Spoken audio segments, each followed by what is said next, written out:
ওয়ালাইকুম আসসালাম রহমতুল্লাহ বরকাত। সালাতে কি থুতনি ঢাকা আবশ্যক? আর যদি না ঢাকি তাহলে কি সালাত হবে বা কোনো গুনাহ হবে? সালাতে মুখমণ্ডল খোলা থাকবে। এখন থুতনি মুখমণ্ডলের অন্তর্ভুক্ত কিনা, মুখমণ্ডলের অন্তর্ভুক্ত যতটা জানি, আমি তো এতটাই বুঝি ফিকহ, যে থুতনি এটা হচ্ছে থুতনি মুখমণ্ডল অন্তর্ভুক্ত, পুরুষের হোক আর নারী হোক। সুতরাং চেহারা খোলা জায়েজ রয়েছে, সেখানে বেগানা নন মাহরাম পুরুষ যদি না থাকে, বরং চেহারা খুলেই সালাত আদায় করতে হবে। কোনো পুরুষ নাই সেখানে, তাহলে চেহারা খুলেই সালাত আদায় করতে হবে। চেহারা ঢেকে কেন সালাত আদায় করবে? সুতরাং থুতনি খুলে গেলে সালাত হবে না এমন কথা নয়, তবে থুতনির নিচে বেশি খুলে না যায়, মুখমণ্ডল খোলা থাকবে। জি, চুল না প্রকাশ পায়, জি, চুল ঢাকা যেন ঢাকা থাকে, এই আর কি। আল্লাহু আ'লাম। প্রশ্ন করবেন আব্দুর রহমান। বর্তমানে একজনের বিবাহ হয়েছে। কোথা থেকে বলছেন? কোথা থেকে? আমি ওমান থেকে বলছি। ওমান? আব্দুর রহমান। হ্যাঁ জি, আমি ওয়েস্ট বেঙ্গলের, সাধারণত বর্তমানে আমি ওমানে আছি। তো আমাদের একজন বিবাহ হয়ে আবদ্ধ হয়েছিল। তো তাকে জিজ্ঞেস করার পরেও হ্যাঁ বলেছিল যে তোমাদের মতে আমি বর্তমানে বিবাহ হয়ে এসেছি এবং সমস্ত কিছু হয়েছে, কিন্তু প্রকারভাবে অলিমা করে তাদের বাড়িতে পাঠানো হয়নি। তো বর্তমানে মেয়ে পক্ষ, মানে মেয়ে, সে অসম্মত করছে যে আমি ওকে বিবাহ হয়েছে কিন্তু আমি ওদের বাড়ি যাবো না, মানে পরে অমত প্রকাশ করছে, মানে পছন্দ হয়নি। তো এই মতো অবস্থায় আমরা ওকে বলছি যে সমস্ত কিছু আল্লাহর উপর নির্ভর, কার সঙ্গে কার বিবাহিত আছে উনি জানেন। তো বর্তমানে যখন হয়ে গেছে, ওনার সঙ্গে সংসার করো, নিশ্চয়ই আল্লাহ সঠিক সমাধান দেবেন। তা সত্ত্বেও উনি রাজি নন। বর্তমানে এই পরিস্থিতির মধ্যে পড়ে আছি, কি জোর করে পাঠানো হবে নাকি একটা ডিভোর্স করতে হবে? বিয়ে যখন ইজাব কবুল হয়ে গেছে, বিয়ে হয়ে গেছে, সেটা উঠিয়ে দেওয়া, বিদায় করা, শ্বশুর বাড়ি যাওয়া হোক আর নাই হোক, ইজাব আর কবুল, মেয়ের অলির পক্ষ থেকে যদি প্রস্তাব হয়ে থাকে যে আমার মেয়ের বিয়ে দিলাম, আর ছেলে বলছে কাবিল, তো আমি কবুল করলাম, বিয়ে হয়ে গেছে, বিয়ে হয়ে গেছে, ঠিক আছে। বিয়ে হয়ে যাওয়ার পরে তার স্ত্রী, তার স্ত্রীকে নিয়ে যেতে চাইবে। যদি বলে যে না আমি তোমার সাথে সংসার করব না, তাহলে সেই ক্ষেত্রে জবরদস্তি করা জায়েজ নয়, বোঝানো যেতে পারে, বোঝানো যেতে পারে। কিন্তু জবরদস্তি মারধর করে তাকে পাঠাবো, বাই ফোর্স পাঠাবো, তোকে সংসার করতে হবে, এটা জায়েজ নয়, জায়েজ নয়। জি, প্রত্যেকের স্বাধীনতা রয়েছে। ছেলে যেমন স্বাধীনতা রয়েছে যে কোনো অবস্থায় তালাক দিয়ে দিতে পারে, সেটা কখনো জুলম হবে কিন্তু তালাক দিতে পারে, দিয়ে দিলে তালাক হয়ে যাবে। ঠিক তেমনই মহিলাও অনেক সময় অন্যায়কারী, যদি বিনা কারণে তালাক নেয় তাহলে সে গুনাহগার হবে, কিন্তু তার উপর চাপ সৃষ্টি করা বা জবরদস্তি তাকে পাঠানো জায়েজ নয়। এগুলোর জন্য সামাজিক আলোচনার মাধ্যমে বা আলেম ওলামাকে সরাসরি নিয়ে যাওয়ার মাধ্যমে বোঝাপড়া করবেন, কিন্তু জবরদস্তি মেয়েকে এভাবে চাপ দিয়ে পাঠানো অথবা জবরদস্তি করে কাউকে উঠিয়ে নিয়ে যা আমি তাকে স্ত্রী হিসাবে রাখবো, এটাও কোনো শান্তির কারণ নয়, আর এটা শরীয়তে জায়েজ নয়, সমাধান নয়। জি, আসসালামু আলাইকুম শাইখ। ওয়ালাইকুম আসসালাম ওয়া রাহমাতুল্লাহি ওয়া বারাকাতুহু। জি, আমার প্রশ্ন হচ্ছে যে আমার ছোট ভাই। বলেন, কোথা থেকে বলছেন? জি, আমি দিনারা, আমি ঢাকা থেকে বলছি। জি, বলেন। আমার ছোট ভাই, সে ছোটবেলা থেকে ব্যবসা করতো আমার বাবার সাথে। তো আরো ব্যবসাটা হালকা করার জন্য আমার বাবা মানে লটারির মাধ্যমে দোকান নেয়। তো একটা বাবার নামে নেয়, একটা আমার ছোট ভাইয়ের নামে নেয়। তো বাবার নামে লটারি উঠেনি, আমার ছোট ভাইয়ের নামে লটারিটা উঠেছে। তো এখন অনেক বছর, সেটা সে প্রায় এখন 20-25 বছর পার হয়ে গেছে। এখন আমাদের ওই যে পারিবারিক ভাবে ওই যে সম্পত্তি বন্টনের একটা ব্যাপার আসছে। তখন ওখানে আমার ছোট ভাই বলে যে যেহেতু দোকানটা আমার নামে উঠেছে, তোমরা দোকানটা আমাকে দিয়ে দাও। সে কি এর মধ্যে সে অনেক ব্যবসা করে অনেক কিছু করেছে, সে আরো অনেকগুলো দোকান নিয়েছে, কিন্তু আমার বাবা থাকা অবস্থায় সেই দোকানটা নিয়েছিল, সেই দোকানটা লটারির মাধ্যমে পেয়েছিল আর কি। সেটা ওর নিজস্ব কোনো টাকা না, সেটা আমার বাবার টাকা ছিল, বাবার টাকা দিয়ে। এটা হচ্ছে আসল বিষয়। হ্যাঁ, এখন সে দাবি করছে যে তোমরা আমাকে দিয়ে দাও। যেহেতু এটা আমার কথারই মাত্র আমরা পেয়েছি, আমরা 2 বোন 3 ভাই। তো একটু সমাধান জানতে চাচ্ছি, আমরা কি আমার ভাইকে দোকানটা দিয়ে দেবো, না আমরাও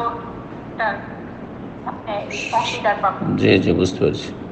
সমাধান হচ্ছে যে যেহেতু আপনাদের আব্বার টাকা দিয়ে আপনার ভাই দোকানটি পেয়েছে, নিজের ব্যক্তিগত টাকা পয়সা দিয়ে নয়, সম্পদ দিয়ে নয়, সুতরাং দোকানটি যার লটারিতে উঠুক না কেন আপনার আব্বার, সেটি আপনার আব্বার।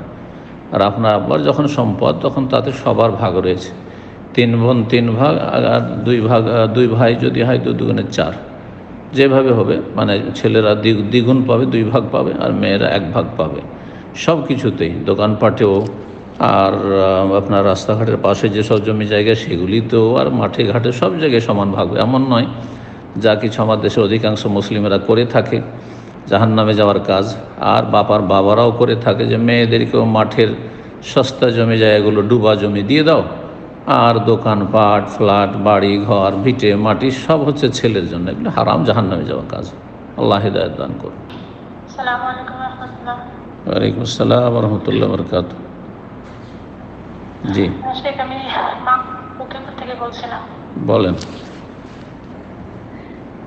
শেখ, আমার বিয়ে হয়েছে 9-10 মাস হলো। আমার বিয়ের সময় আমার হাজব্যান্ডের সাথে আমার কথা হয়েছিল, মানে বিয়ের আগে মুহূর্তে আর কি। তো ওনার সাথে যখন কথা হয়, তখন উনি আমাকে জানিয়েছেন যে ওনার প্রথম স্ত্রী আছে এবং ওনার সন্তান আছে।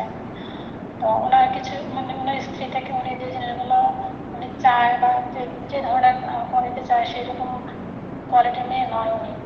তারপরেও এখন যে জীবনে যেহেতু জড়িয়ে নিয়েছে, তো তাকে তো ছাড়তে পারবে না। তারপর উনি চাচ্ছে যে আরেকটা বিয়ে করতে। তো আমার সাথে যখন কথা হয়, আমি ওনাকে, মানে ওনার সবকিছু দেখে আমার কাছে মনে হচ্ছে যে হ্যাঁ ঠিক আছে, সামনে আগানো যায়। তো উনি আমাকে প্রথমে বলে নিয়েছে উনি আমাকে ওনার পরিবারে দিতে পারবে না, বা সেভাবে পরিচয় দিতে পারবে না।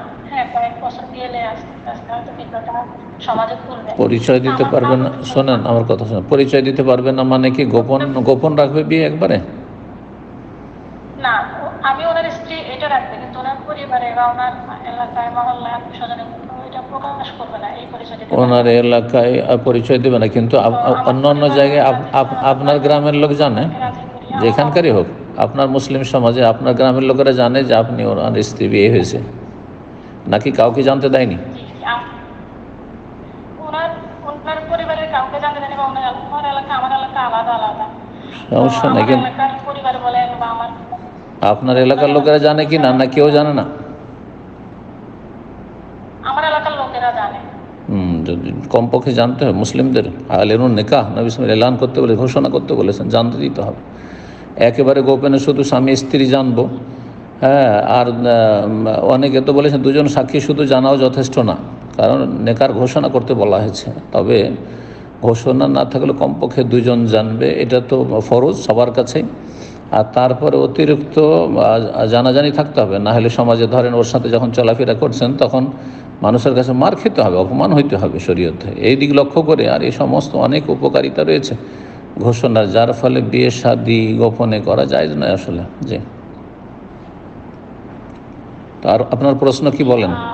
উনি আসলে যে জি জি, আমি বলতে চাচ্ছি, তো আমার বিয়ের পরবর্তীতে ধীরে ধীরে উনি, আমাদের ফোনে বিয়ে হয়, আমার পরিবারের সম্মতিতে সবকিছু মিলে আমাদের ফোনে বিয়ে হয়। উনি সৌদি আরবে থাকেন। তো উনি আপনার একজন স্টুডেন্ট শেখ। ফোনে বিয়ে করলে ফোনে বিয়ে হওয়ার পরে সাক্ষীটা কি ছিল? আমার পরিবারের লোকজন সবাই ছিল, আর উনি মানে ওনার পক্ষ থেকে শুধু উনি একাই ছিল।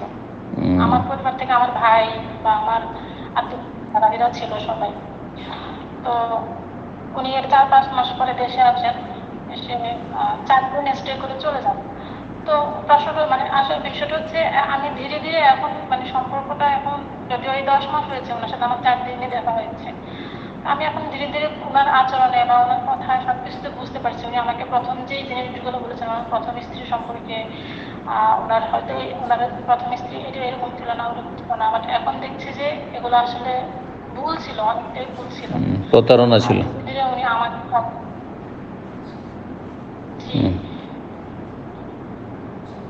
ভুল তো আসলে না, প্রতারণা বলেন, যেগুলো ধোঁকাবাজি ছিল। জি, তারপরে আসলে যে বলতে পারছি না, তো এখন উনি আমাকে সময় কম দেয়, বা উনি আমাকে বোঝায় যে আমার কাজের চাপ অনেক বেশি। আমাকে ওনার কাজের মধ্যে ইনভলভ করেছে, ওনার অফিসিয়াল টিমের মধ্যে ইনভলভ করেছে, আমি ওনার অফিসিয়াল অ্যাক্টিভিটি দেখি, কিন্তু উনি আমাকে পার্সোনালি কোনো সময় দেয় না, খুব কম দেয়। আর আমি যদি বলি, উনি আমাকে বলে যে আমার কাজের মধ্যে সারাক্ষণ তো তুমি আমাকে দেখছো, আমার সাথে কথা হচ্ছে, তাহলে তোমার সাথে এক্সট্রা করে আর কথা বলার কি আছে? সৌদি আরবে 8 ঘন্টা কাজ থাকে, 24 ঘন্টার মধ্যে 8 ঘন্টা কাজ থাকে, সবসময় কাজ থাকে না, মিথ্যা কথা না, বলছে। ওনার নিজের কোম্পানি, সেজন্য ওনার নিজের কোম্পানিতে সেই হিসাবে আপনাকে মোটে সময় দেয় না, তো আগের স্ত্রী কি সময় দিচ্ছে? সবার হক নষ্ট করছে। এরকম লোকে দ্বিতীয় তৃতীয় বিয়ে করাই যায় নয়। জি। তো এখন উনি যখন আমার সঙ্গে কথা বলতে বলতে, মানে ওনার মুখ থেকেই শোনা যে ওনার বাচ্চা না পারে স্কুলে পড়ে, সকাল সন্ধ্যা ওনার স্ত্রীকে নিয়মিত কল দিচ্ছে, বা আজকে বাচ্চারা অসুস্থ, উনি কথা বলতে গিয়ে এই সমস্ত কথাগুলো বলে যে আজকে ওদেরকে ফোন দিতে হবে। ওটাই আপনার আসল প্রশ্ন বলেন। জি, আসল প্রশ্নটা বলুন। জি শেখ, আমার আসল প্রশ্ন হচ্ছে, আসলে আমি আশাবাদী বিশ্বাসের সহিত সম্পর্কে আগিয়েছি, আমার অন্তর থেকে ওনার প্রতি বিশ্বাস, ভালোবাসা, আমার ট্রাস্টটা নষ্ট হয়ে গিয়েছে। তো আমি কোনোভাবে হয়তো আমার দুনিয়ার জীবনে এখন আমি ওনাকে ছাড়তে পারবো না, কারণ আমার পিছনে আমার বাবা মা নেই কেউ। কিন্তু আমার কেন যেন মনে হয় যে আমি আখিরাতে ওনাকে স্বামী হিসেবে চাই না। তো এই আমার যে চাওয়াটা, এটা কি আমার কোনো গুনাহ হচ্ছে কিনা, বা আমার যে কষ্ট, আসলে কি আমি কোনো পাপ করছি কিনা, আমার এটা হচ্ছে জানার ইচ্ছা। দেখেন, আমাদের ছাত্র পরিচয় দিয়ে অনেকে ধোঁকাবাজি করছে, সতর্ক সাবধান। কেউ যদি আমার ছাত্র বলে আমি দ্বিতীয় তৃতীয় বিয়ে করতে চাইছি, বিশ্বাস করবেন না, অধিকাংশ ধোঁকাবাজ। আল্লাহ হেদায়েত দান করুন। জি। তারপরে যেমন পুরুষরা, মহিলারাও মিথ্যা কথা বলে, পুরুষরাও মিথ্যা কথা বলে, সব কথা অন্ধভাবে বিশ্বাস করবেন না। মিষ্টি কথা সবাই বলে, কিন্তু ঈমানের দুর্বলতা আজকাল অধিকাংশ মানুষের মধ্যে রয়েছে। আল্লাহ হেদায়েত দান করুন। বিয়ে করার জন্য বেশ কিছু শর্ত রয়েছে, বিশেষ করে দ্বিতীয় তৃতীয় চতুর্থ বিয়ের জন্য বেশ কিছু শর্ত রয়েছে। আল্লাহর ভয় থাকলে মানুষ এইভাবে বেপরোয়া হবে না। যাকে বিয়ে করবে তাকে অবশ্যই সময় দিবে। আল্লাহকে ভয় করা উচিত, কিয়ামতের দিনে ফেঁসে যাবে। যদি এইভাবে হক নষ্ট করে কারো, তাহলে জালেম হিসাবে কিয়ামতে হাসর মাঠে উঠবে। আল্লাহ হিদায়াত দান করুন। এবং প্রত্যেককে আল্লাহ রাব্বুল আলামিন ন্যায্য অধিকার যেন আল্লাহ ফিরিয়ে দেন তাদের থেকে, এবং আপনাকে জুলমের শিকার হওয়া থেকে আল্লাহ রক্ষা করেন।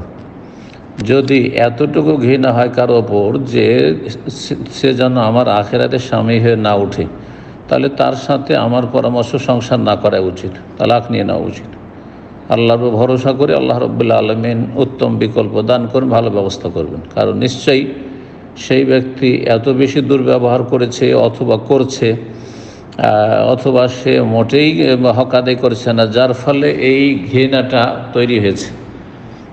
তো এইরকম পরিস্থিতিতে তার সাথে দুনিয়ার গরজে শুধু স্ত্রী হয়ে থাকা, এটা খুব শান্তির বিষয় নয়, মানসিক অশান্তির বিষয়, মানসিক পীড়ার বিষয়, আর মানসিক রোগের কারণ হইতে পারে, শারীরিক রোগের কারণ হইতে পারে, আর পরিণামটা আরও বেশি ভয়াবহ হইতে পারে। ওর চাইতে ভালো কোনো আল্লাহর বান্দা হয়তো আল্লাহ মিলিয়ে দেবেন, আল্লাহ রাব্বুল আলামিনের কাছে দোয়া করতে থাকেন, ইস্তেখারা করেন। আর যদি তার সাথে সংসার করতে হয়, তাহলে যথাসাধ্য অন্তরকে পরিষ্কার রেখে তার হেদায়েতের জন্য দোয়া করতে হবে। আর তাকে যদি বিশ্বাসই করছেন যে এত ব্যস্ত, নিজের ব্যবসা বলেছে 24 ঘন্টাই ব্যস্ত সে, তাহলে তার সাথে আপনি বললেন যে তার ছেলে মেয়েদের খোঁজ খবর নিচ্ছে, তাই স্ত্রীর কেন খোঁজ খবর নেবেন? ছেলে মেয়ের খোঁজ নেবার, স্ত্রীর খোঁজ খবর নেবেন কেমন? আল্লাহ সকলকে হেদায়েত দান করুন, এবং সমস্ত রকমের প্রতারণা থেকে আল্লাহ রাব্বুল আলামিন বাঁচিয়ে রাখুন, এবং প্রতারণা অনিষ্ট থেকে আল্লাহ বেঁচে থাকার তৌফিক দান করুন, বাঁচিয়ে রাখুন। আল্লাহ রাব্বুল আলামিনের কাছে ধরে আল্লাহ আপনার ভালো করুন, সকল মুসলিম মুমিন মুমিনাত ভাই বোনদের আল্লাহ ভালো করুন। বারাকাল্লাহু ফিক। জাযাকুমুল্লাহ খায়র। যেসব ভাই বোন আমাদের সাথে থাকলেন, আশা করছি যে আমাদের প্রশ্ন উত্তরের চাইতে বেশি আমাদের ধারাবাহিক দার্স যে হচ্ছে 25 মিনিট থেকে আধা ঘন্টা, তাতে থাকার চেষ্টা করবেন। তাতে বেশি আপনাদের এলম হাসিল হবে, আমল ভালো হবে, আখলাক ভালো হবে। এর মাধ্যমে হবে কি, সমস্যা কম হয় মানব জীবনে। যত বেশি মানুষের কাছে কোরআন সুন্নাহর এলম হবে, সে অনুযায়ী আমল সুন্দর হবে, তত বেশি মানব জীবনে সমস্যা কম দেখা দিবে।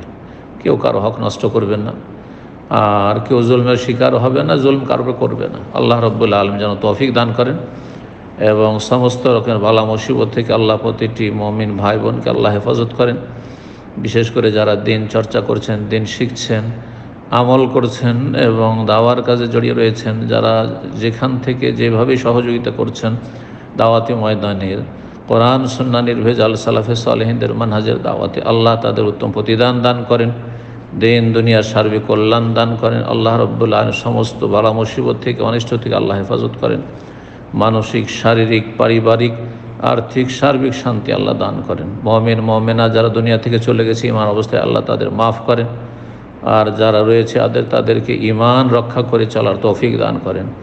আল্লাহ রাব্বুল দ্বীনের উপর আমাদেরকে যেন অটল রাখেন। রব্বানা আতিনা ফিদ দুনিয়া হাসানা ওয়া ফিল আখিরাতি হাসানা ওয়া কিনা আযাবান্নার। রব্বানা তাকাব্বাল মিন্না ইন্নাকা আনতাস সামিউল আলিম ওয়া তুব আলাইনা ইন্নাকা আনতাত তাওয়াবুর রহিম। দোয়া করি হাজী সাহেবদের জন্য, যারা এসেছেন অলরেডি অথবা আসবেন, আল্লাহ রাব্বুল আলামিন তাদের সফরকে যেন মোবারক করুন এবং সহজ করুন। বালা মুসিবত থেকে, বিপদ আপদ থেকে আল্লাহ হেফাজতে রাখুন। সহি সালামতে নিয়ে আসুন, সহি সালামতে আল্লাহ নিয়ে যান। হজ্জে মবরুর হিসাবে কবুল করুন। এই হজকে আল্লাহ উম্মতে মুসলিমার জন্য বরকতের মাধ্যম বানিয়ে দেন। যারা হজের বিভিন্নভাবে খেদমত করছে, সৌদি সরকার থেকে শুরু করে সকল স্তরের মানুষ যারা যেই রকমের সহযোগিতা করছে, আল্লাহ তাদের উত্তম প্রতিদান দান করেন, নেক আমলকে কবুল করেন এবং সবাইকে আল্লাহ রাব্বুল ভালো রাখেন। ও সাল্লাল্লাহু সাল্লাম আলা নবিয়িনা মুহাম্মদ ওয়া আলা আলিহি ওয়া সাহবিহি আজমাইন।